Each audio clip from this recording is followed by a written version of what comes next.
الرحمن الرحيم مالك يوم الدين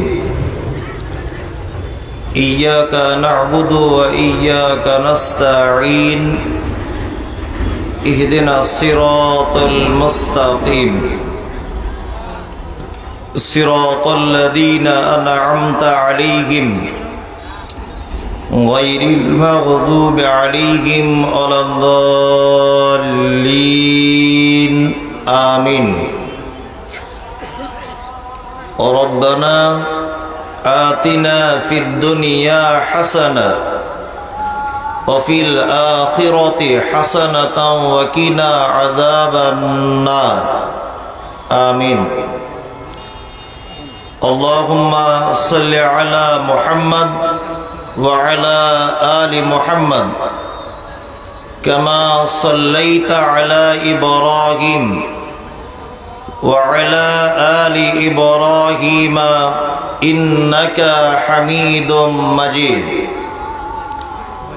اللهم بارك على محمد وعلى آل محمد كما باركت على إبراهيم وعلى آل إبراهيم إنك حميد مجيد آمين رب اشرح لي صدري ويسر لي أمري واحلل عقدة من لساني يفقه قولي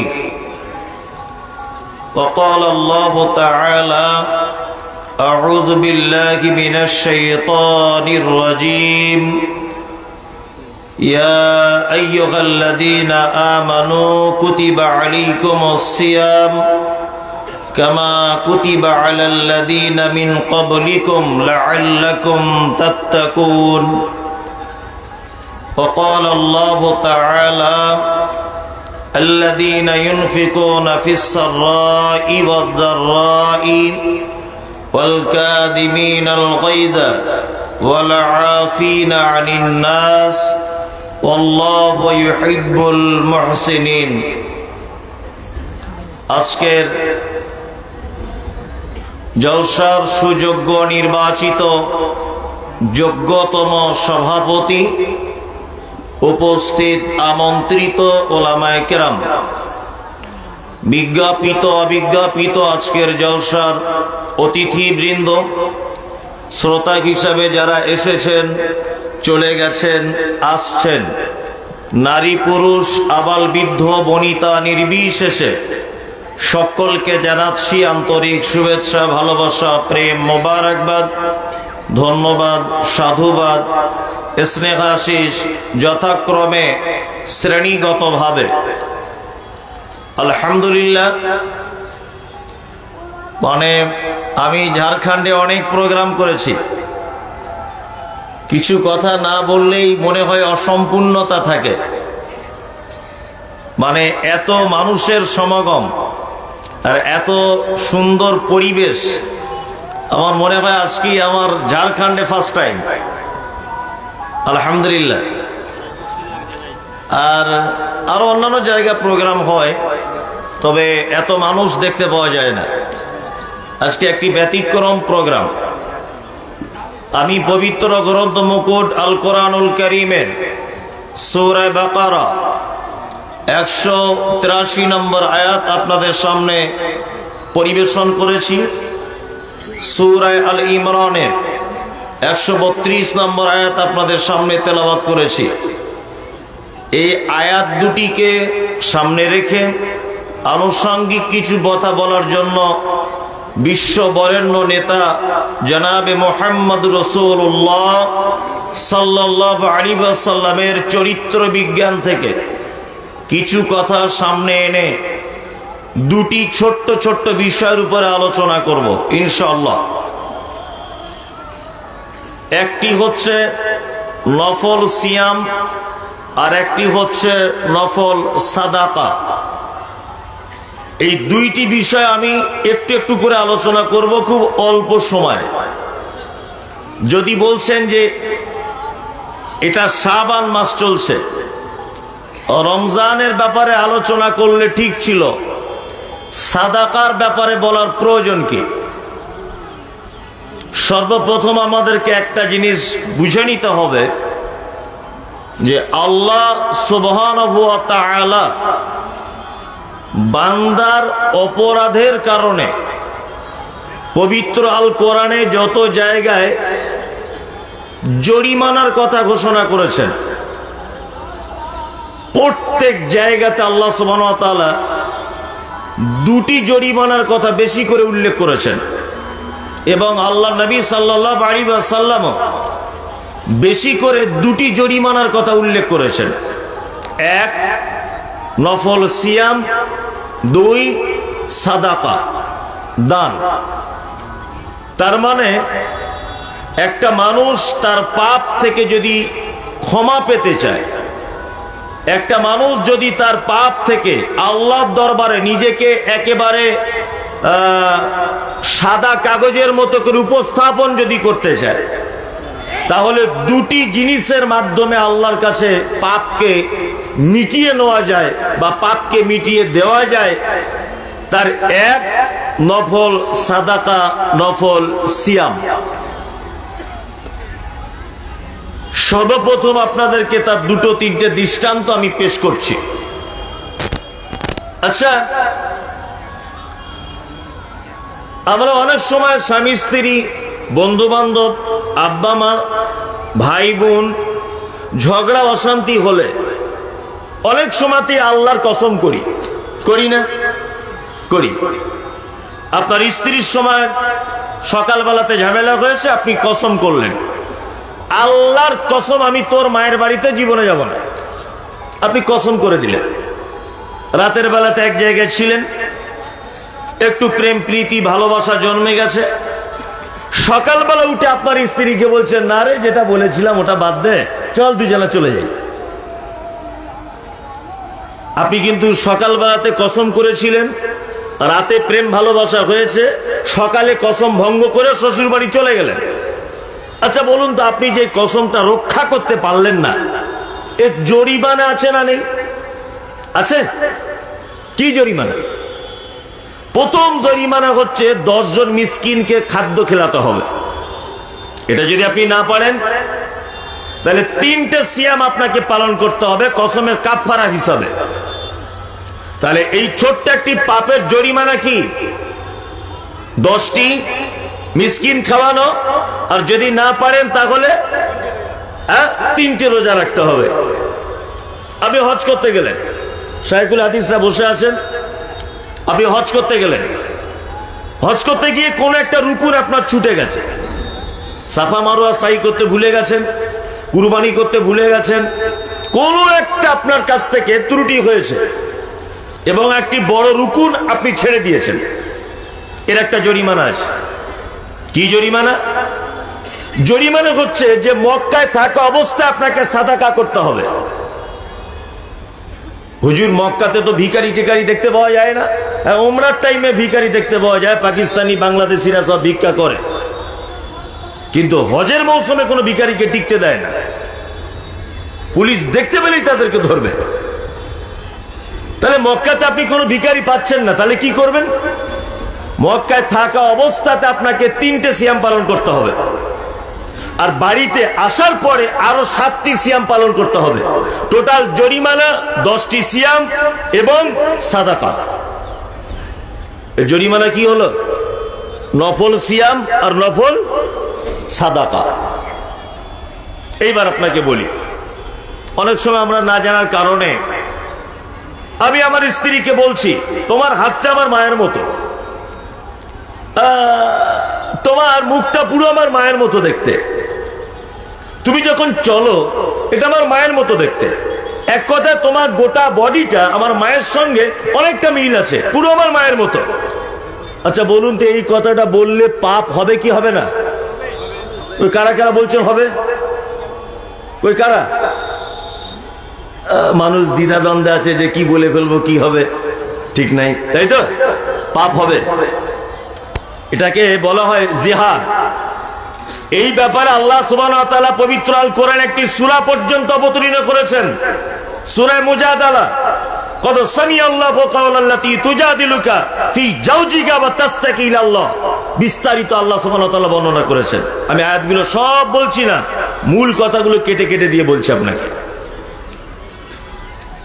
এটা যে কত বড় পাপ, এই জরিমানাটা যদি আপনি একবার দেখেন তাহলে অবাক হয়ে যাবেন। এই জরিমানাটা যদি একবার দেখেন আপনি, কেউ যদি তার স্ত্রীকে মায়ের সাথে তুলনা করে, 1 নম্বরের জরিমানা হচ্ছে ফাতাহরিরু রাকাবাতিন মিন ক্বাবলি ইয়াতামাসসা। আল্লাহ তাআলা বলছেন একটি গোলামকে আজাদ না করা পর্যন্ত মিন ক্বাবলি ইয়াতামাসসা তুমি তোমার স্ত্রী গায়ে হাত দিতে পাবে না। জরিমানা নাম্বার 1, গোলাম আজাদ করতে হবে, তাই তো?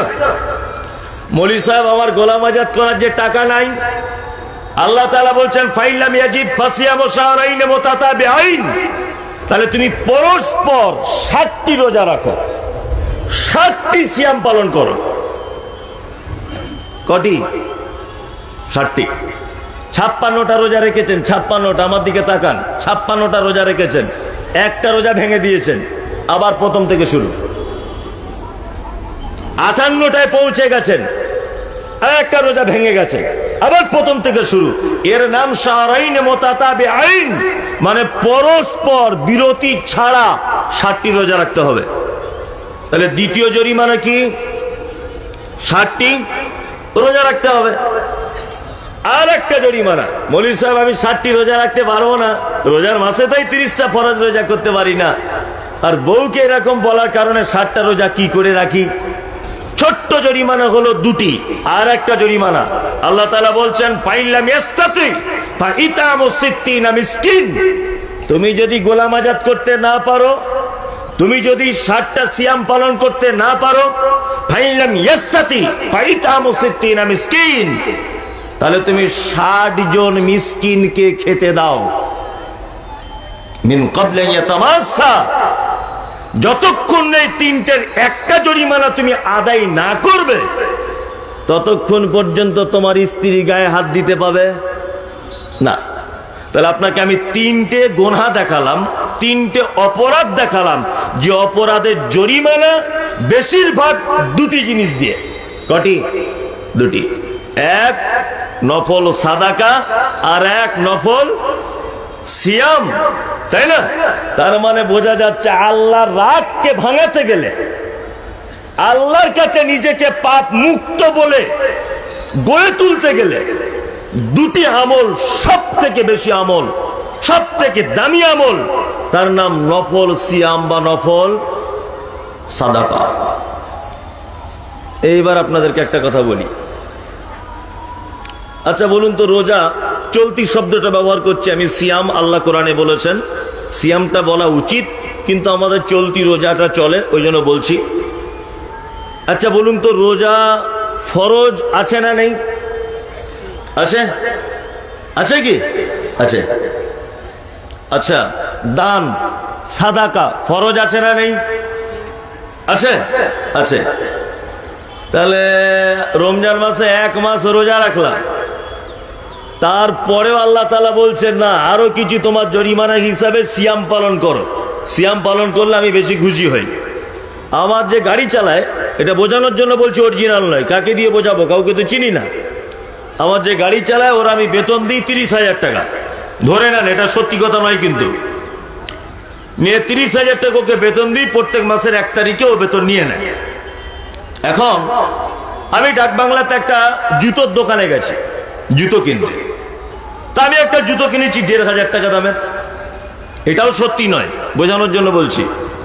তা আমি 1,500 টাকা দামের জুতোটা কিনেছি, আর আমার ড্রাইভার যে, ও দেখছি জুতোর দোকানে একটা দুটো জুতো বারবার লড়ে চড়িয়ে দেখছে। তাই মনে মনে ভাবছি, মনে হয় এরও একটা জুতো কেনার ইচ্ছা আছে, বারবার দেখছে যখন। এখন আমি ওকে একটা 1,500 টাকা দামের জুতো কিনে দিলাম। আচ্ছা বলুন, ও মাসের শেষে 30,000 টাকা বেতন পেয়ে যে খুশি হয়, ওকে যদি আমি 200 টাকা দামের একটা হাদিয়া দিই, 200 টাকার একটা জামা কিনে দিই, লুঙ্গি কিনে দিই, একটা গেঞ্জি কিনে দিই, একটা জুতো কিনে দিই, বলুন তার থেকে বেশি খুশি হবে না কম হবে? কোনটা বলুন? হ্যাঁ, বেশি।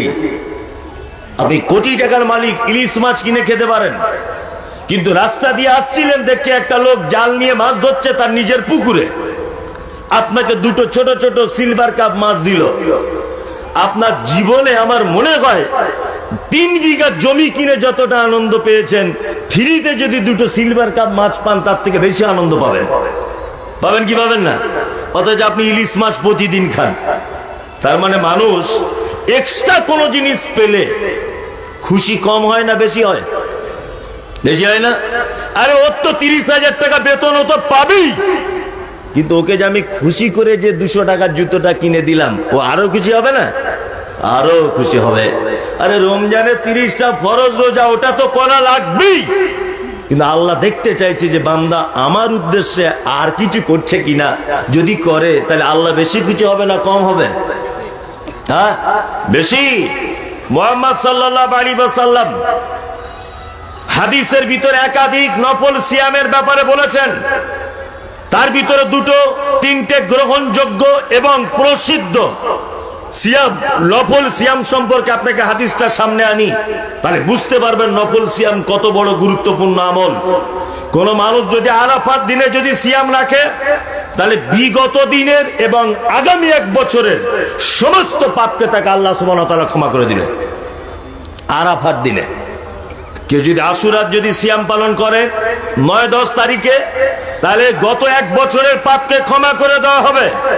আল্লাহ নবী সাল্লাল্লাহু আলাইহি ওয়াসাল্লাম তিনি বলেছেন, আল্লাহর সন্তুষ্টির জন্য কেউ যদি একটি যদি সিয়াম পালন করে, তাহলে জাহান্নাম থেকে ওই লোকটাকে এতটা দূরে সরিয়ে দেওয়া হবে, একটা দ্রুতগামী ঘোড়া 70 বছর যাবত ছুটে ছুটে গেলে যতটা রাস্তা যেতে পারবে, আল্লাহ জাহান্নাম থেকে তার অতটা রাস্তা দূরে সরিয়ে দিবে।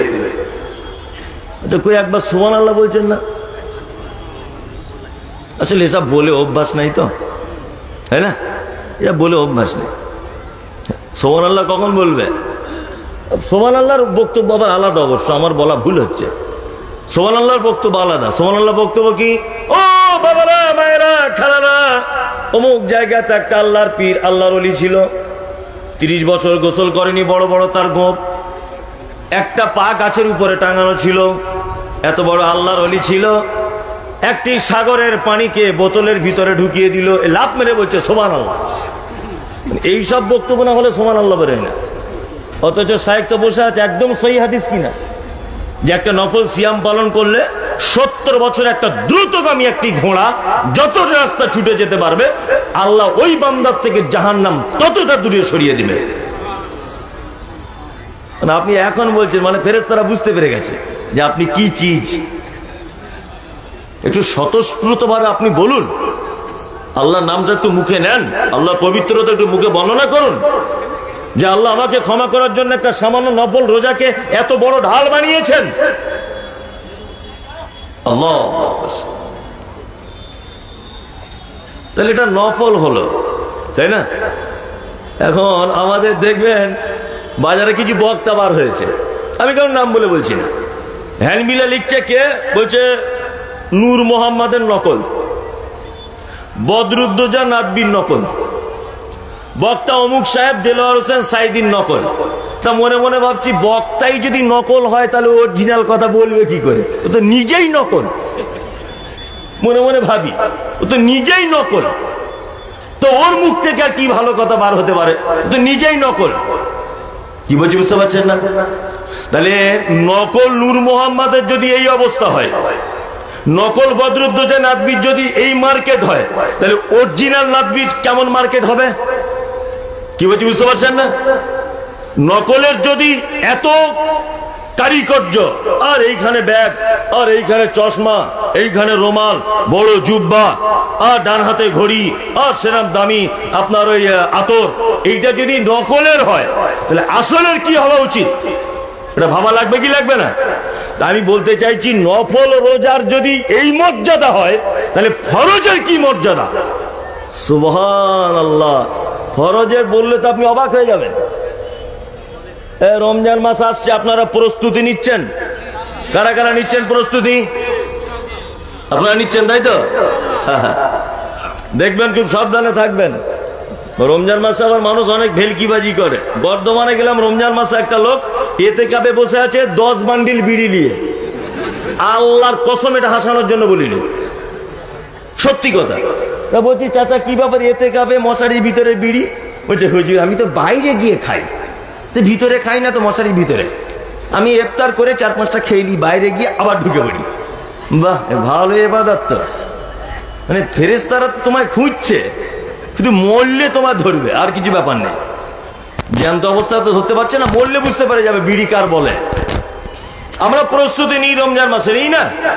কিসের প্রস্তুতি নেই আমরা রমজান মাসে? প্রস্তুতি নেই ছোলা কত কেজি, আপেল দাম বাড়লো না কমলো, সরিষার তেল আগে থেকে 5 কিলো কিনেলে, বেসন কিনেলে, চাল ডাল বাজার ঘাট করে নে, এইটা আমাদের প্রস্তুতি। প্রস্তুতি নয়, ইমানের দিক দিয়ে কোনো প্রস্তুতি নেই। আপনি কতটা প্রস্তুতি গ্রহণ করেছেন শাবান মাসে বোঝা দরকার ছিল। শাবান মাসে যদি আপনি 10, 15টা, 20টা, অন্তত 5টা, 7টা যদি রোজা রাখতেন, তাহলে বুঝতে পারতাম আপনি রমজানের জন্য প্রস্তুতি নিয়েছেন। কেউ রেখেছিলেন? শাবানের রোজা রেখেছিলেন কেউ?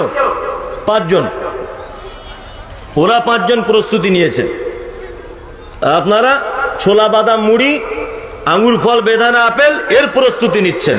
আল্লাহু আকবার, সুবহানাল্লাহ। এসব হাদিসগুলো যখন মনে পড়ে বা চোখের সামনে আসে, তখন অবাক হই যে মানুষ এগুলোকে কেন ব্যাখ্যা বিশ্লেষণ করে বলে না। আমি মমতাজুল ইসলাম আপনার বাড়িতে যদি যাই, আপনার বিছানাতে যে বেড কভারটা বিছানো থাকবে, চাদরটা, আপনার স্ত্রী ওই চাদরটাই বিছিয়ে রাখবে না আমার জন্য আলাদা করে চাদর বিছাবে? কোনটা? আলাদা করে। আপনারা স্বামী স্ত্রী যে থালাতে ভাত খান, আমি যাবার কারণে আপনার স্ত্রী আমাকে ওই থালাতে ভাত দেবে না থালা পরিবর্তন করে আলমারি থেকে নতুন বার করবে? কোনটা? নতুন বার করবে। ওরে বাবা, আমাদের বাড়িতে দিলালপুরের সাইকুল হাদিস আসছে, ওই আব্দুল্লাহপুরের সাইকুল হাদিস আসছে, কলকাতা থেকে বক্তা আসছে মমতাজুল ইসলাম, ঘর বাড়ি পরিষ্কার কর, বাথরুম পরিষ্কার কর, চাদর পরিবর্তন কর, সব যা থালা বাসন গ্লাসপত্র আছে সব আলমারি থেকে বার কর, মেহমান আসছে। করে কি করে না? করে।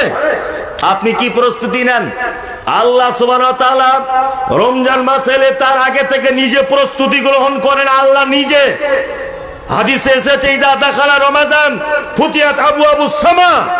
আল্লাহ নবী সাল্লাল্লাহু আলাইহি ওয়াসাল্লাম বলছেন, যখন রমজান প্রবেশ করে আল্লাহ ফেরেশতাদেরকে বলে, জান্নাতের সব, আসমানের সব দরজা খুলে দাও, একটাও যেন আটকানো না থাকে, সব আসমানের দরজা খুলে দাও। ফুতিহাত আবওয়াবুল জান্নাহ, জান্নাতের সব দরজা খুলে দাও। গুল্লিকাত আবওয়াবুন নার, জাহান্নামের দরজা বন্ধ করে দাও। সুলসিলাতিশ শায়াতিন, শয়তানদেরকে জিনজিলে বেঁধে দাও। আল্লাহ সুবহানাহু ওয়া তাআলা নিজে প্রস্তুতি গ্রহণ করে। আল্লাহ নিজে প্রস্তুতি গ্রহণ করছেন। কি প্রস্তুতি গ্রহণ করছেন? মুহাম্মদ সাল্লাল্লাহু আলাইহি ওয়াসাল্লামের হাদিস, ইযা দাখালা রমাদান, রমজান যখন প্রবেশ করে, ফুতিহাত আবওয়াবুস সামা, আল্লাহ আসমানকে তখন বলে, এই ফেরেশতারা যত দরজা আছে সব খুলে দাও। করুণার দরজা খোলো, রহমতের দরজা খোলো, বরকতের দরজা খোলো, আমার শাফাতের দরজা খোলো, ক্ষমার দরজা খোলো, সমস্ত দরজা খুলে দাও। জান্নাতের দরজা খুলে দাও। গুল্লিকাত আবওয়াবুন নার, জাহান্নামের দরজা বন্ধ করে দাও। সুলসিলাতিশ শায়াতিন, শয়তানদেরকে বেঁধে রাখো। কারণ রমজান মাস আছে, এই কারণে এত মর্যাদা। আল্লাহ নিজে প্রস্তুতি নেন। শুধু এই নয়, শুধু প্রস্তুতি নেন তা নয়, আল্লাহ নবী সাল্লাল্লাহু আলাইহি ওয়াসাল্লাম তিনি বলছেন, মান সামা রমাদানা ঈমানান ওয়া ইহতিসাবান গুফিরা লাহু মা তাকাদ্দামা মিন যামবি। কোন মানুষ যদি ঈমানের অবস্থায় নেকির আশায় সে যদি সিয়াম পালন করে রমজানে, গুফিরা লাহু মা তাকাদ্দামা মিন যামবি, তার জীবনের পিছনে সব গুনাহ আল্লাহ ক্ষমা করে দিবে, সব গুনাহ ক্ষমা করে দিবে। তাহলে এটা কোন মাস আসছে বুঝতে পারছেন তো? বুঝতে পারছেন কোন মাস আসছে?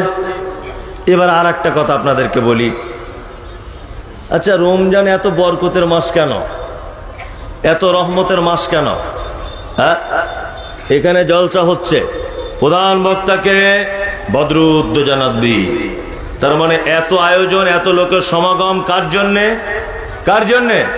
বদরুদ্দোজা নদবীর জন্যে। প্রধান মেহমান কে? রাজ্য সরকার, মমতা ব্যানার্জি। লাখ লাখ লোক এখানে। লাখ লাখ লোক কার জন্যে?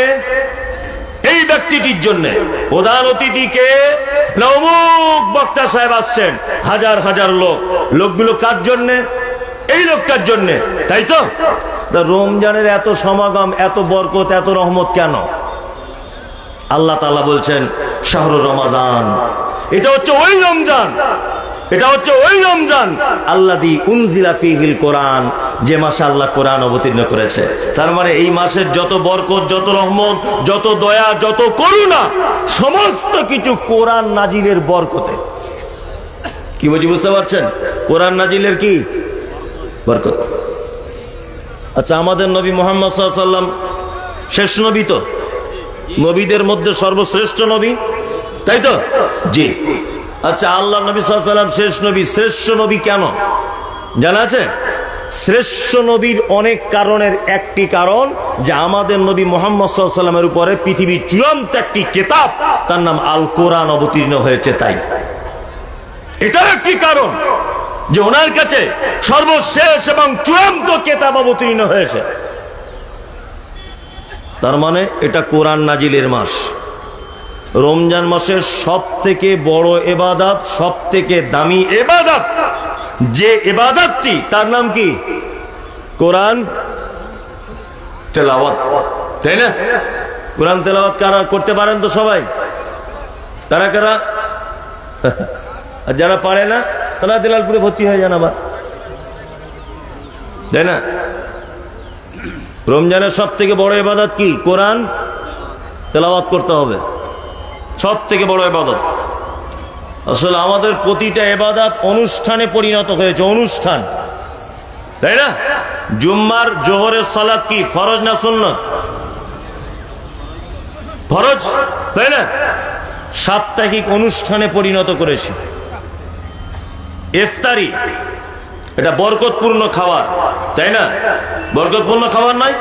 রমজান মাসে ইফতারিটা অনুষ্ঠানে পরিণত করে দিয়েছি, দেয়নি? আর এখন তো রমজান মাস মানে নেতা মন্ত্রীদের আর শেষ নাই ইফতারি, সব জায়গাতে ইফতারি। আর রোজা করুক আর না করুক, একেবারে মাথায় টুপি দিয়ে একদম বসে বললো, মনে হচ্ছে এক মাস কি ভুকা ধরে আছে ওর, মনে হয় কি হয় না? অনুষ্ঠানে পরিণত হয়েছে। কলকাতার এক বাবুর মতো, কলকাতা মেচুয়াতে গেছি ফল কিনতে রমজান মাসে, তো একটা লোক দেখছি দাঁতন করছে। আমি ভাবছি হয়তো লোকটা সিয়াম আছে, তার কাছে ফল নিলাম। দেখে লোকটা মায়া হলো যে বয়স্ক মানুষ দাঁতন করছে মানে রোজা আছে, তো এর কাছেই ফলটা কিনি, 10 টাকা লাভ হলে ওরই হোক। ফলটা কেনার পরে দেখছি আবার সিগারেট টানছে। কি বলছি বুঝলেন না?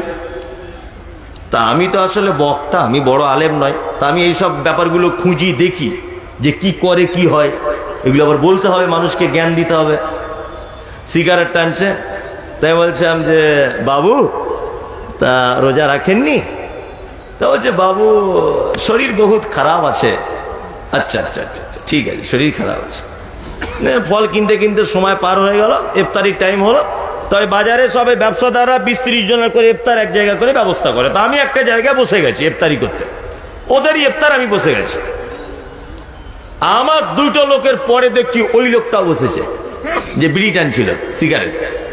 তাই বলছি বাবু কি ব্যাপার, আপনি রোজা করলেন না, আবার ইফতারি করলেন? ইফতারের পরে বলছি। তখন ও আমাকে বলছে আপনারাই তো বলেন হুজুর যে সাহারিতে বরকত আছে, ইফতারিতে বরকত আছে, আর রোজাতে আলাদা নেকি, তারাবিতে আলাদা নেকি, ইফতারিতে আলাদা নেকি, তা রোজার নেকিটা নাই বা নিতে পারলাম, তো ইফতারের নেকিটা তো নিব। বলছে ইফতারের নেকিটা কেন বাদ দিব? বিহারি তো, ইফতারের নেকিটা কেন বাদ দিব বাবু? ওই জন্য এই নেকিটা নিচ্ছি। কি বলছি বুঝতে পারছেন? সব অনুষ্ঠানে পরিণত হয়েছে। আল্লাহ আল্লাহ তুমি আমাদের সঠিকভাবে সিয়াম পালন করার তৌফিক দান করো, আমিন আমিন। এইবার আল্লাহ তাআলা একটা কথা বলছেন, ইয়া আইয়ুহাল্লাযীনা আমানু, তোমরা যারা ঈমানের স্বীকৃতি প্রদানকারী শোনো, কুতিবা আলাইকুমুস সিয়াম, তোমাদের উপরে সিয়াম ফরজ করা হয়েছে, কামা কুতিবা আলাল্লাযীনা মিন ক্বাবলিকুম, লাআল্লাকুম তাত্তাকুন, যেমন তোমাদের পূর্ববর্তীদের কাছে সিয়াম ফরজ করা কি হয়েছিল। কেন সিয়াম ফরজ করা হলো?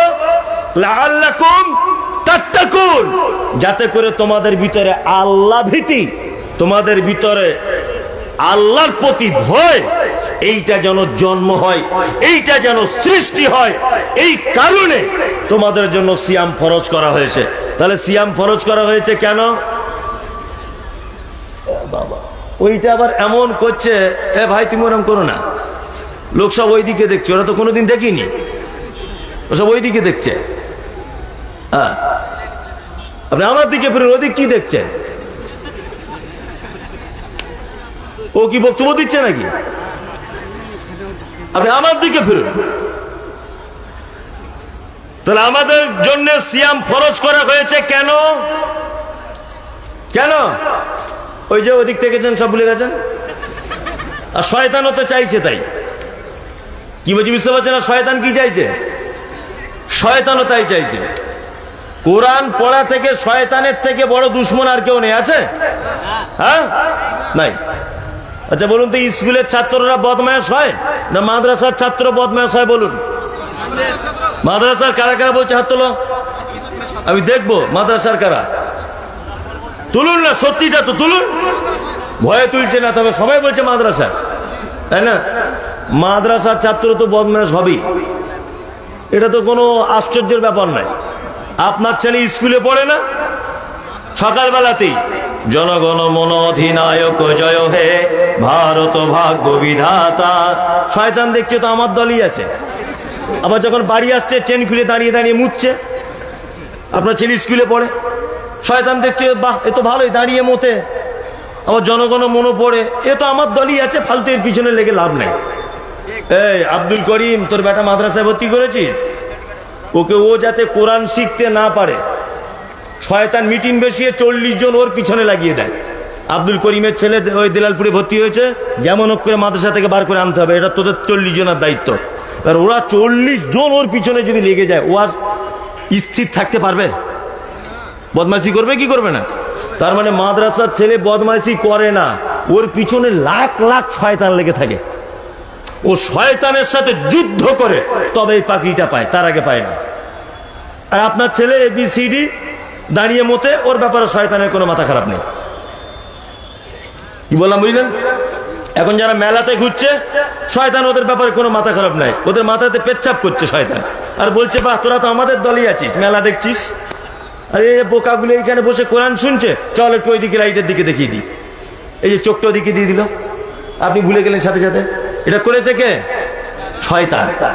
শয়তান। ওই জন্য আল্লাহ সুবহানাহু ওয়া তাআলা বলেছেন ফাইজা কারাতাল কোরআন ফাসতাইজ বিল্লাহি মিনাশ শাইতানির রাজিম, কোরআন পড়ার আগে অবশ্যই শয়তানের কুমন্ত্রণা থেকে আল্লাহর দরবারে আশ্রয় প্রার্থনা করো।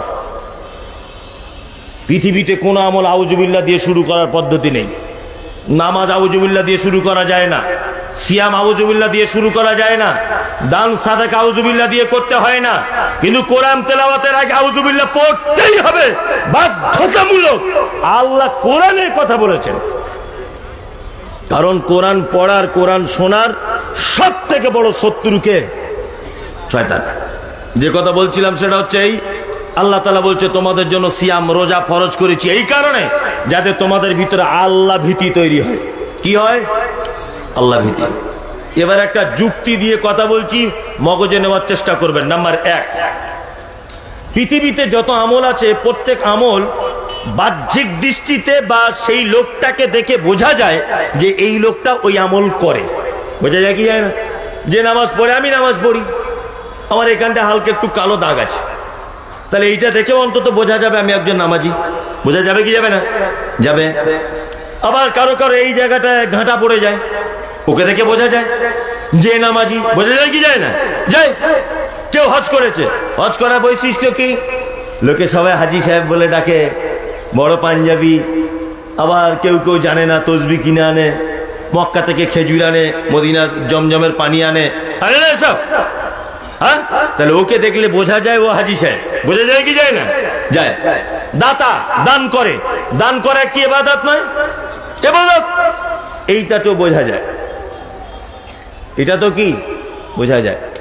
আমাদের তো আবার দান করার ঢং আলাদা।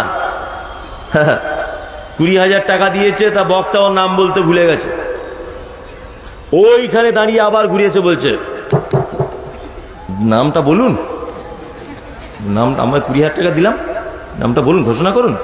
তো ও তখন দোয়া করছে, ছবিগুলো নাম দেখো এ গ্রামে বাড়ি, জান্নাত দাও তুমি অতি তাড়াতাড়ি, খুব দোয়া শুরু করেছে।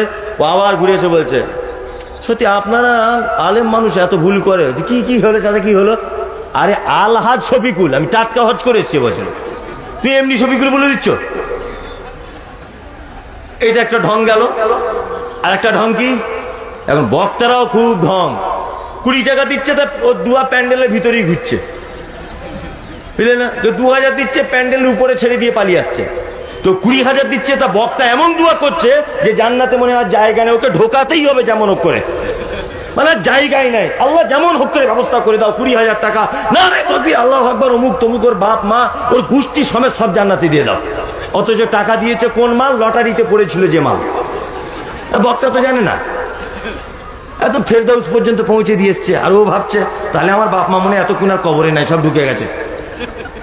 কি বলছি বুঝতে পারছেন না? আল্লাহু আকবার। এটা একটা ঢং।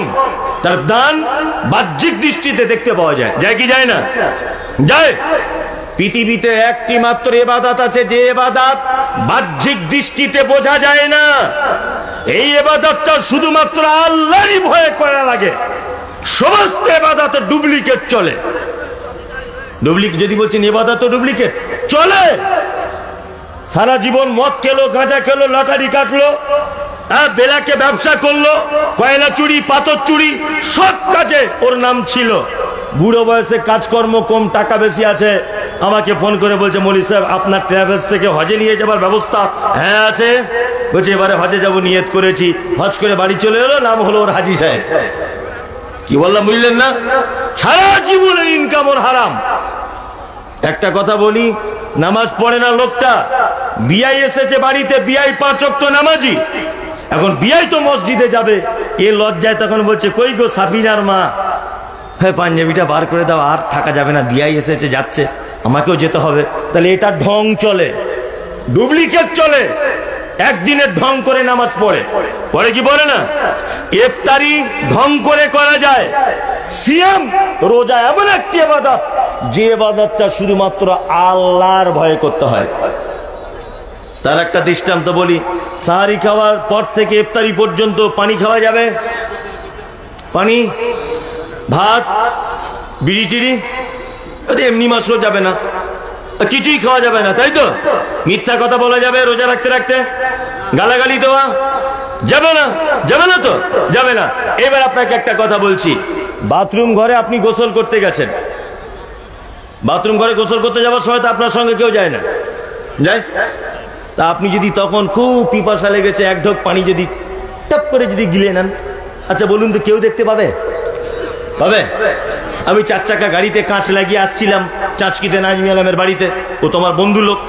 নাজমি আলমের বাড়িতে আসার সময় বহরমপুর পার করেছি, খুব পিপাসা লেগে গেছে। আমি গাড়িতে দুটো লাড্ডু, একটা কলা আর পানি একদম পেট ভর্তি করে খেয়ে এর বাড়িতে এসে ইফতার করছি। বলুন তো আমি গাড়ির কাঁচ লাগিয়ে যে খেলাম, পৃথিবীর কেউ দেখতে পেলো? পেলো না? দেখেছে কে? আল্লাহ। তাহলে আপনার যতই কষ্ট হোক, যতই আপনার পিপাসা লাগুক, যতই আপনার ক্ষুধা লাগুক, আপনি বাথরুমে গিয়ে ইচ্ছা করলে পানি পান করতে পারতেন, কিন্তু করেননি। এটা কার ভয়ে? হ্যাঁ, আল্লাহর ভয়ে।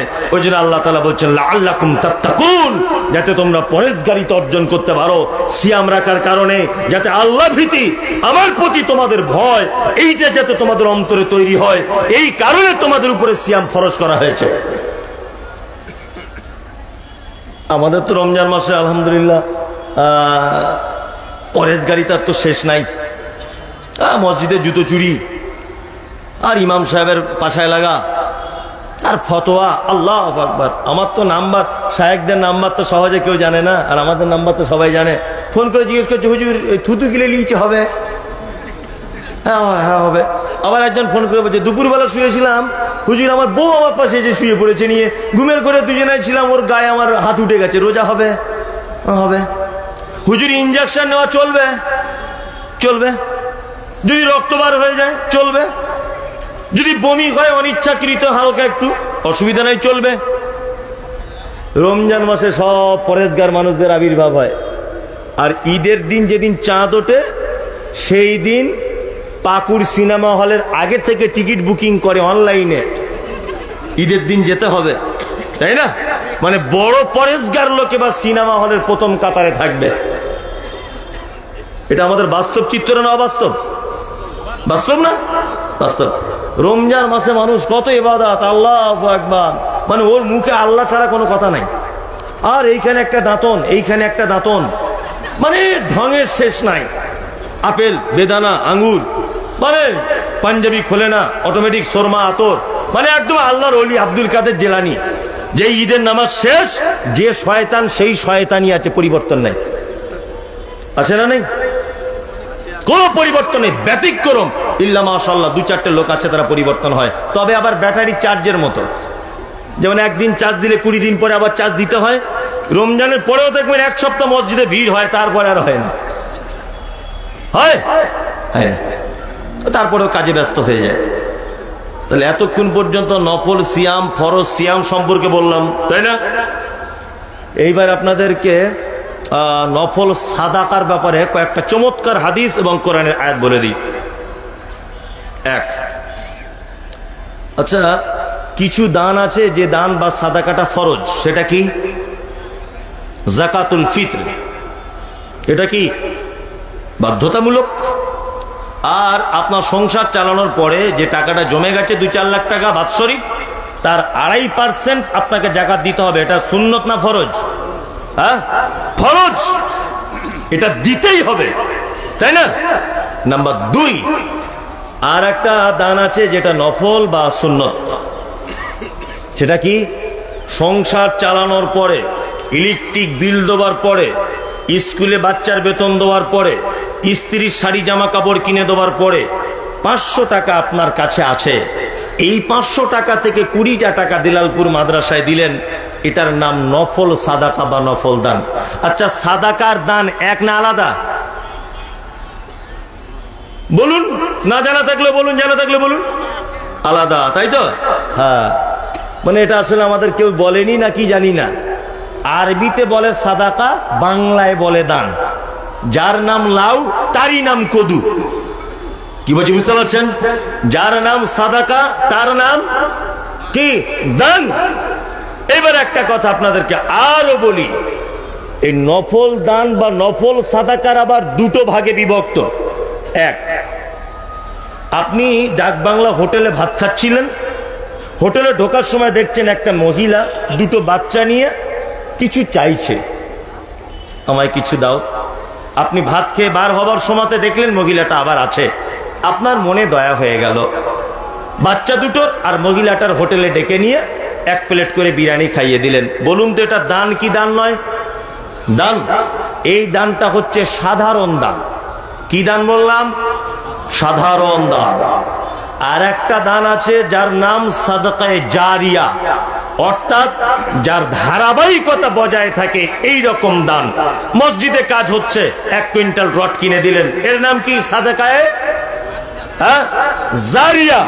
আমরা সাদকা জারিয়া করি কি করি না? করি, করি। এবার একটা কথা আমি বলবো, শায়েখরা বসে আছেন, ভুল হলে অবশ্যই আপনারা আমাকে নক করবেন। আপনাদের ছাত্রর যোগ্যতা আমার নেই, তারপরেও বলছি, এটা আমার গবেষণা, এটা আমার চিন্তা ভাবনা, এটা আমার খুব বেশি করে ভাবনার কথা আপনাদেরকে বলছি সাদকায়ে জারিয়ার ব্যাপারে। এটা একটা গোপন তথ্য, এর আগে কে বলেছে জানি না, আমি বলছি, আপনি শুনুন। এক, সাদকায়ে জারিয়ার ব্যাপারে আমাদের 2টি জিনিস মাথায় রাখতে হবে। কটি জিনিস? হ্যাঁ, 2টি জিনিস। নাম্বার 1, একটা ছেলের পাতলা পায়খানা হচ্ছে, মারাত্মক পাতলা পায়খানা, 15 বার হয়েছে, 16 বারের মাথা তো মাঠে পায়খানা করতে গেছে, এখন একটা বিষাক্ত সাপ ওর পাছাতে কামড়ে নিয়েছে। পায়খানা করতে করতে আগলা হয়ে বসে আছে লুঙ্গিটা খুলে, আর ওই সময়তে পাছাতে সাপ কামড়ে নিয়েছে। এখনো ছুটে ছুটে বাড়িয়েছে, যো বাবা রে, মারে খালারে, নানি রে, মরে গেলাম মরে গেলাম মরে গেলাম। কি হলো? বলছে সাপে কামড়েছে। এখন আমি ডাক্তার, মুমতাজুল ইসলাম আমার ডাক্তার, আমি তা ওর মা আমার কাছে নিয়ে এসছে। আচ্ছা বলুন তো, আমি যদি অরিজিনাল ডাক্তার হই তাহলে পাতলা পায়খানার ওষুধটা আগে দেব না সাপে কাটার ঔষধটা আগে দেবো? কোনটা? সাপে কাটার। পায়খানা আরো দুবার হলে বেঁচে যাবে ও, কিন্তু সাপে কাটারটা দেরি করলে বাঁচবে না। তাহলে আমাদের বুঝতে হবে যে কোন চিকিৎসা আগে করা দরকার, তাই না? এবার আপনাদেরকে বলছি কোন সাদকায়ে জারিয়াটা আপনার করা দরকার, এইটা আপনাকে জেনে নিতে হবে আগে। সারা পশ্চিম বাংলাতে একটা মসজিদ মনে হয় নেই, ঝাড়খণ্ড বিহারের কথা বলতে পারবো না, যে মসজিদে মার্বেল পাথর লাগানো নেই। প্রায় মসজিদে আছে না নেই? আছে। আচ্ছা, এই পাথর লাগিয়ে দিল কে? আপনাদের গ্রামের আব্দুল্লাহ, তাই না? জি। নাম্বার 2, মসজিদের ছাদ ঢালাই হচ্ছিল, আপনি 10 কুইন্টাল রড দিয়েছিলেন, রডটা দিল কে? না, নাজমে আলম, ওই চাচকির, ও দিয়েছে, ধরে নেন। আচ্ছা বলুন তো, মসজিদটা 100 বছর পরে ভাঙা হবে কি হবে না? হবে? হবে না? ভেঙে আবার নতুন মসজিদ হবে ওই জায়গাতে, হয় কি হয় না? মসজিদ ভেঙে নতুন। আপনার ওই রডটা 100 বছর পরে আর খুঁজে পাওয়া যাবে? আপনার ওই মার্বেল পাথরটা থাকবে? থাকবে? থাকবে না। তাহলে আপনার এই সাদকায়ে জারিয়ার লংজিভিটি 100 বছর, এর মেয়াদ কত বছর? 100 বছর। এবার আপনাকে বলছি, দিলালপুর মাদ্রাসায় কোরআন শিক্ষার ব্যবস্থা আছে, আব্দুল্লাহপুরে আছে, এদিকে গুমানিতে আছে, আর এদিকে আপনার বারহাড়ুয়া মাদ্রাসাতে আছে।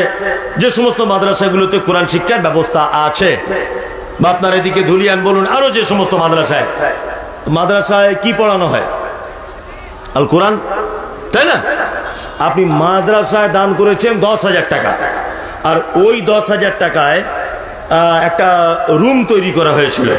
ওই রুমটায় একটা ছেলে পড়াশুনো করে করে করে করে করে করে 2 বছরে কোরআনের হাফেজ হয়ে গেছে। ওই রুমটাতে আপনার 1000 ইট দেওয়া ছিল। কত হাজার? 1000 ইট দেওয়া ছিল। ওই ছেলেটা হাফেজ হলো, ও আর একটা মাদ্রাসায় চাকরি করলো, হাফেজ হলো, আর একটা মাদ্রাসায় সে চাকরি করলো, হাফেজ হলো। এইভাবে কিয়ামত পর্যন্ত যত ছেলে আপনার ওই টাকা খেয়ে হাফেজ হয়েছে, কিয়ামত পর্যন্ত যত ছেলে হাফেজ হবে, প্রত্যেকের কাছ থেকে নেকি কেটে কেটে কেটে কেটে কেটে কেটে কেটে কেটে আপনার অ্যাকাউন্টে ঢুকবে। এর নাম কি? সাদকায়ে জারিয়া।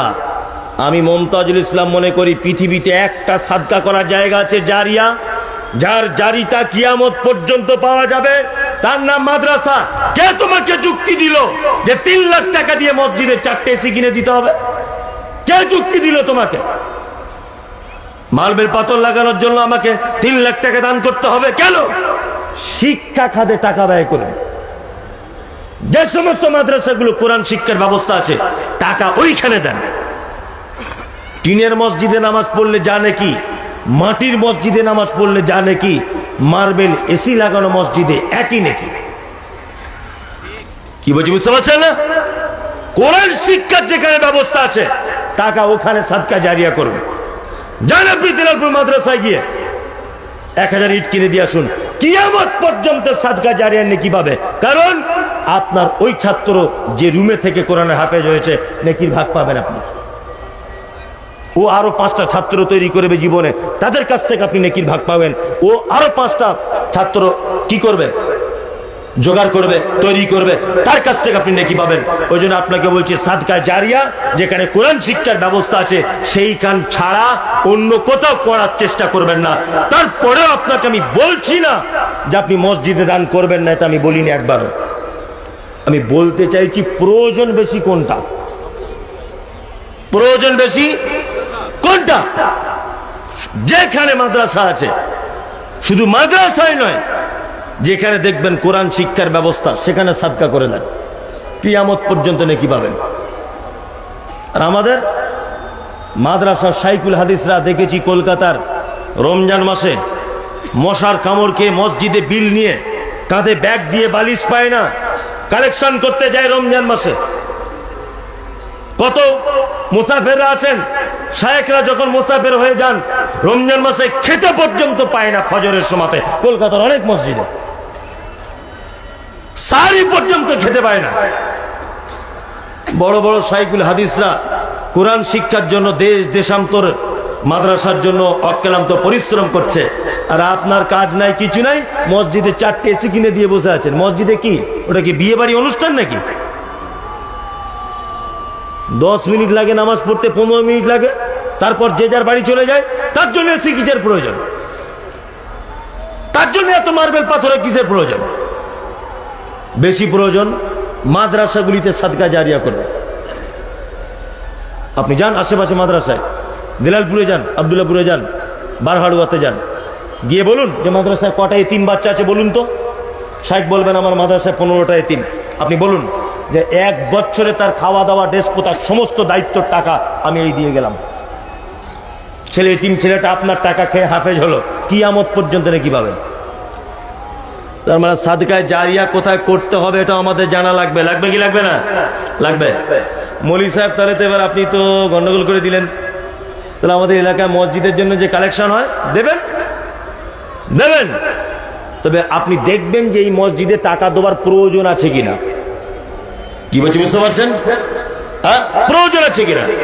মাদ্রাসায় বেশি বেশি করে দান করবেন যেখানে কোরআন শিক্ষার ব্যবস্থা।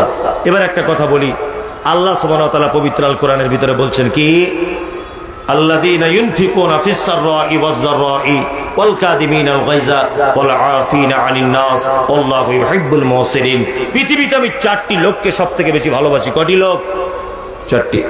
আল্লাযীনা ইউনফিকুনা ফিস সাররাই ওয়াজ যাররাই, যারা আল্লাহর রাস্তায় খরচা করে সচ্ছলতায় অসচ্ছলতায়, অভাবেও করে, টাকা থাকলেও কি করে। দেখুন একটা কথা বলি, টাকা কম আছে মন খারাপ হয় মাঝে সাঝে,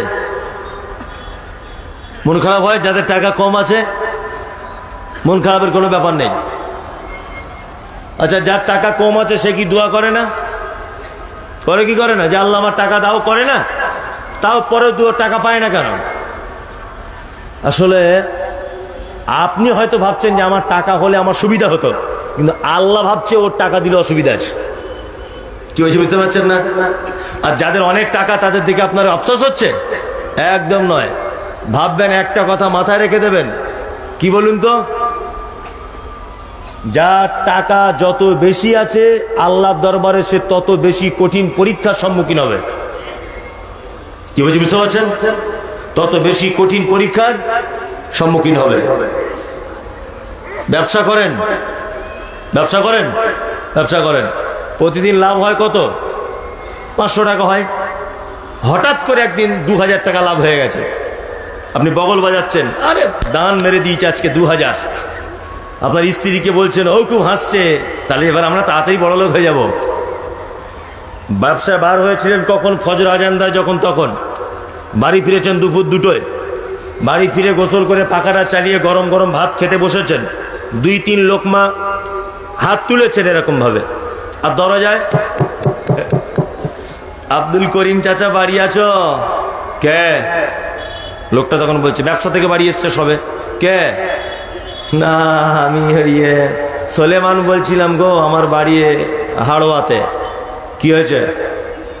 মেয়ের বিয়ের জন্য এসেছি, আমি 2 চোখে দেখতে পাই না, অন্ধ।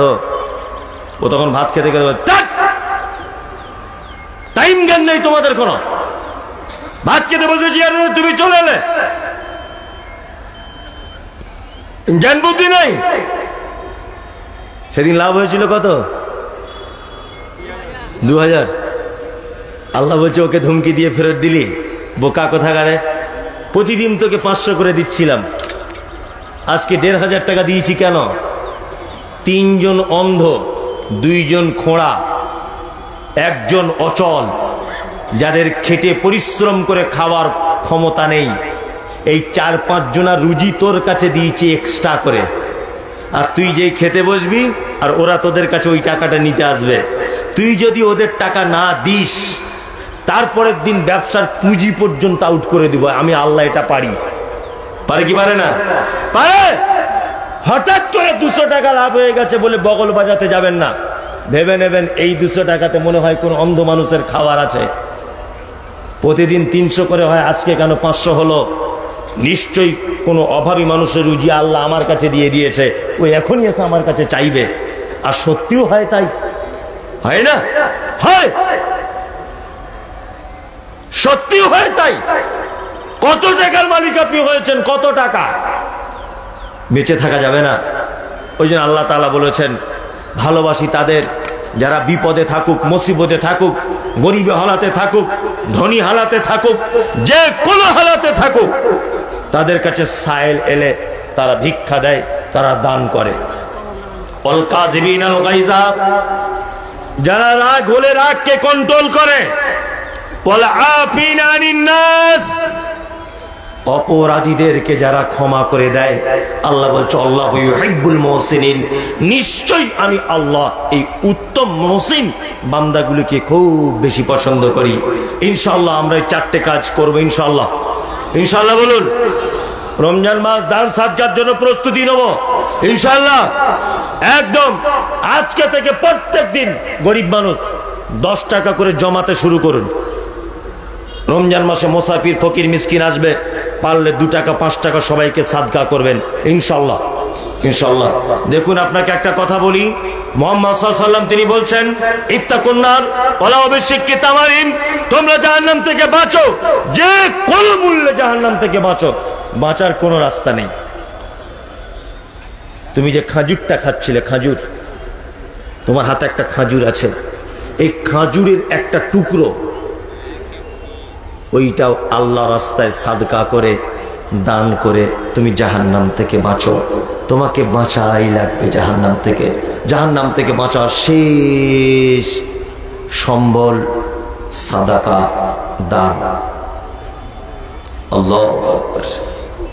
এবার আমি আপনাদেরকে পৃথিবীর এক শ্রেষ্ঠ দানীর সংক্ষিপ্ত 5 মিনিট ইতিহাস বলে আমি আমার বক্তব্য শেষ করব, খুব সংক্ষিপ্ত করে। আচ্ছা, হযরতে উসমান রাদিয়াল্লাহু তাআলা আনহু নাম শুনেছেন? শুনেছেন? শুনেছেন? হযরত উসমানের নামের পাশে কি লাগানো হয়? আর গনি, উসমান গনি। গনি কেন বলা হয়? গনি কেন বলা হয়? এর ইতিহাস জানা লাগবে কি লাগবে না? লাগবে, লাগবে।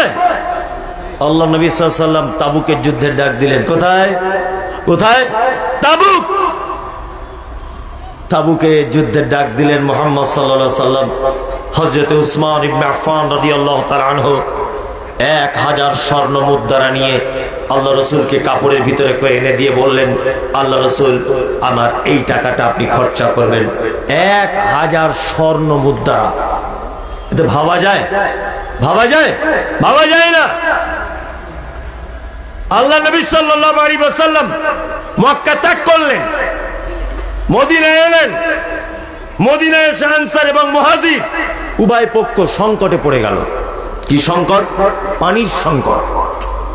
পানির খুব অভাব। হযরত উসমান গনি রাদিয়াল্লাহু তাআলা আনহু তিনি একটি পানির কূপকে ক্রয় করে আল্লাহ নবী সাল্লাল্লাহু আলাইহি ওয়াসাল্লামকে দিয়েছিলেন, দিয়ে বলেছিলেন, আল্লাহ রাসূল, এই কূপটি যতদিন পর্যন্ত মুসলিম মুমিনা ইমানদারগণ বেঁচে থাকবে সারা পৃথিবী, ততদিন পর্যন্ত এই কূপের পানি ব্যবহার করবে। আজও পর্যন্ত সেই পানি ব্যবহার করা হচ্ছে। আল্লাহু আকবার। পৃথিবীর অতুলনীয় একজন দানী। আপনার আমার চরিত্র কেমন? আল্লাহু আকবার। হাতি মার্কা বড় গেট, কোটি কোটি টাকার মালিক। আল্লাহু আকবার। কোটি কোটি টাকার মালিক। ভিখারি দরজায় এসেছে, কেউ আছো? কেউ আছো? তো শুয়ে শুয়ে ওর বেটিকে বলছে, গিয়ে বল বাড়িতে কেউ নাই। ও শুয়ে শুয়ে, নিজে শুয়ে শুয়ে বলছে, গিয়ে বল বাড়িতে কেউ নাই, গিয়ে বলে দে। করে কি করে না? করে, করে। আল্লাহ। ভিখারি এসেছে, মামা কিছু দিবে? দরজা খুলে বলছে, তোমার বাড়ি কোথায়? কোথায় বাড়ি তোমার? হ্যাঁ, ডাক বাংলায়। এই তুমি ভিক্ষা করছো, তোমার হাতে বড় মোবাইল কেন? বড় মোবাইল নিয়ে ভিক্ষা করতেছ? আচ্ছা আচ্ছা, চলে গেল। আর একজন এসেছে, এসে বলছে খালু কিছু দাও, তুমি নামাজ পড়ো, নামাজ পড়ো তুমি, খালু নামাজ পড়ো, বিয়াদব কোথায় নামাজ পড়ো না, ভিক্ষা করছে, ওকে তাড়িয়ে দিল। পৃথিবীতে একটি ইবাদত আছে যে ইবাদতের পদ্ধতি নেই, নফল সাদাকা। ফরজ সাদাকা, জাকাত, জাকাতুল ফিতর এর নির্দিষ্ট পদ্ধতি আছে, নফল সাদাকার কোনো পদ্ধতি নাই। কলকাতা থেকে বাসে করে নেমেছেন ডাক বাংলাতে, বাস থেকে নামার পরেই একজন মহিলা আপনাকে বলছে আব্বা কিছু দাও, জিজ্ঞাসা করতে পাবে না হিন্দু না মুসলিম, খ্রিস্টান, বৌদ্ধ, জৈন, হানাফি, সাফি, মালিকি, হাম্বলি, দেওবন্দি, পাথরচাপড়ি, জামাত ইসলামী, কুষ্টিকুড়ি, আজমিরি, কাশ্মীরি, আহলে হাদিস, জামাত ইসলামী, তবলিগ, কে কি জিজ্ঞাসা করার দরকার নেই। তুমি বিবাহিত, অবিবাহিত, তোমার পরনে কাপড় কেন, সালোয়ার নেই কেন, তোমার দাড়ি নেই কেন, তুমি নামাজ পড়ো কিনা, জিজ্ঞাসা করার কোনো অপশন নেই। তোমার কাছে সাইল চেয়েছে, তুমি দিয়ে দাও। মুহাম্মদ সাল্লাল্লাহু আলাইহি ওয়াসাল্লাম বলেছেন উপরের হাত উত্তম, নিচের হাত খারাপ। উপরের হাত উত্তম, নিচের হাত খারাপ। পৃথিবীতে একটি মাত্র ইবাদত আছে যে ইবাদতের কোনো পদ্ধতি নেই। সংক্ষিপ্ত আকারে একটি মাত্র আপনাদেরকে কথা বলবো, দান কত গুরুত্বপূর্ণ জিনিস। আচ্ছা বলুন তো ভাই, পাড়া গ্রামে কোনো লোক মারা যাবার সময় তার আশেপাশে আত্মীয় স্বজন যখন বসে থাকে, মারা যায় তখন কি করে আত্মীয়রা? কাঁদে। আর কি করে? গালে পানি দেয়। পানি দেয় না? বড় মেয়ে একটু পানি দেয়, ছোট মেয়ে একটু দেয়, ওর বড় ছেলে একটু পানি দেয়, দেয় না? শেষ পানিটা খাইয়ে দেয়। আচ্ছা ও কি তখন পানি চায়? ফ্রিজের পানি আন, দেখি কেমন ঠান্ডা, এইসব কিছু ব্যাপার। ও কি চায়? ও পানি চায়? পানি চায় না। ও মরার আগে একটা কথা মাত্র বলতে চায়, কি? ফায়াকুলা ও রব্বি লাউলা আখরতানি ইলা আজালিন করিব ফাআসাদদাকা ওয়া আকুম মিনাস সালিহিন। আল্লাহ আমাকে একটুখানি টাইম দাও, আল্লাহ একটু টাইম দাও, আমাকে একটু সময় দাও। মালাকুল মউত চলে এসেছে, টাইম আমার শেষ, কিন্তু আল্লাহ একটু টাইম দাও, আমি কিছু সাদাকা করে দান করে তবে তোমার কাছে আসি। তাহলে একটা মানুষ মরার আগে টাইমটা কি বলে? কি বলে? আল্লাহ আমাকে একটু টাইম দাও, সাদাকা করে ভালো মানুষদের অন্তর্ভুক্ত হয়ে তোমার কাছে আসি। আচ্ছা লোকটা তো বলতে পারতো পৃথিবীর শ্রেষ্ঠ ইবাদতের নাম কি? নামাজ, তাই তো? তারপরে ধরে নেন জাকাত, তারপর ধরে নেন হজ, তারপর ধরে নেন জলসা শোনা, ভালো ভালো ইবাদত, তাই না? এইবার আপনাকে একটা কথা বলছি, আচ্ছা ওই লোকটা তো বলতে পারলো আল্লাহ একটু টাইম দাও, দূরে নামাজ পড়ে আসি, বলতে পারতো কি পারতো না? পারতো। শুনুন, নামাজ বিনা অজুতে হয়? হবে? অপবিত্র অবস্থায় অজু হবে? হবে না। তাহলে অজুর শর্ত পবিত্রতা, নামাজের শর্ত অজু, তাই না? আর নামাজের আরেকটা শর্ত অক্ত হতে হবে, তাই না? ফজরের নামাজ রাত দুটো যদি আপনি পড়েন, হবে? হবে না। অক্ত হতে হবে, অজু থাকতে হবে, পবিত্র হতে হবে, তারপর, তাই তো? হজ করতে গেলে পাসপোর্ট লাগবে, সেই টাকা থাকতে হবে, যাওয়া আসা 1 মাস লাগবে, 1.5 মাস, তাই না? তাহলে প্রত্যেক ইবাদতের একটা টাইম পদ্ধতি লাগে। মরার আগে ওই লোকটা কেন বলছে আল্লাহ একটু দান করার সুযোগ দাও? পৃথিবীতে একটা মাত্র ইবাদত আছে, নফল দান, নফল সাদাকা, যে ইবাদতের কোনো পদ্ধতি নেই। কালো ধলো লম্বা বেঠে দেখার প্রয়োজন নেই, তোমার কাছে চেয়েছে, তুমি কি করো? দিয়ে দাও। সংক্ষিপ্ত আকারে আপনাকে আমি দুটো ছোট্ট ছোট্ট বিষয়ে অনেক যুক্তি দিয়ে বোঝানোর, বুঝিয়ে বলার চেষ্টা করেছি। আর আমি দুঃখিত যে আজকে আমি বেশি টাইম দিতে পারছি না, কারণ আছে, কারণটা আপনারা অবশ্য সকলেই জানেন, এই জন্য আর আমি বলছি না। পরবর্তী বক্তা মনে হয় চলে এসেছেন, উনি বক্তব্য রাখবেন, কেউ ওঠা বসা করবেন না, সুন্দর পরিবেশটা নষ্ট করবেন না। আমাদের একটা অভ্যাস যে একটা বক্তা নেমে গেলে কিছু মানুষ তার পিছন পিছন চলে যাওয়া, একদম নয়, একজন এখন উঠবেন না। কোরআন শোনাটা এটা আপনার উপরে জরুরি এই মুহূর্তে। সামনে রমজান আসছে, ইমানটা একটু চার্জ দিয়ে নেন। কি বললাম বুঝলেন? আমি এখান থেকে আমার সংক্ষিপ্ত বক্তব্য শেষ করছি। আসসালামু আলাইকুম ওয়া রাহমাতুল্লাহি ওয়া বারাকাতুহু।